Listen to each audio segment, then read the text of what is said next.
আব্দুল কাদের মোল্লা যেদিন ওনাকে ফাঁসি দেওয়া হয়, জামাত নেতা, তো আমার মনে হচ্ছিল যে একজন মানুষ, তাকে কোনো অপরাধ ছাড়া জুডিশিয়াল কিলিংয়ের মাধ্যমে ফাঁসি দেওয়া হচ্ছে, এবং তার ছেলেরা, তার মেয়ে, তার পরিবার কিভাবে একটা ফাইল নিয়ে একা।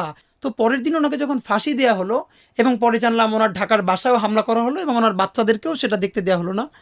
আমি জানি না ভাইয়া কী হয়েছে আমি আমার বাসায় গড়াগড়ি করে চিৎকার করে কাঁদতেছিলাম। আমি কোনোদিন আব্দুল কাদের মোল্লাকে দেখি নাই, যে আমাদের কোনো বড় নেতা তো দূরের কথা, শিবিরের কোনো বড় মানুষের সাথে আমার কোনোদিন আলাপ হয় নাই, শুধু আমার ডিপার্টমেন্টে যারা করতো তাদের সাথে। আমি চিৎকার করে গড়াগড়ি করে কাঁদতেছিলাম। আমার মনে হইতেছিল যে আমার অতি পরিচিত একজন মানুষ, যে মাজলুম, তারে আমাদের সামনে বসে, এইখানে আমার বাসার পাশে কোর্ট, আমার বাসা রামপুরা, এই এখান থেকে এত কাছে, তারে ফাঁসি দেওয়া হইলো কোটি কোটি মানুষের সামনে, আমরা দেখতেছি, কিন্তু কেউ কিছু বলতে পারতেছে না। আমি এটা নিতে না পারি, আমার মনে আছে আমি গড়াগড়ি করে শব্দ করে কাঁদতেছিলাম। কিন্তু ভয়াবহ অভিজ্ঞতা হলো, আমার বোনও তখন কাঁদতেছে।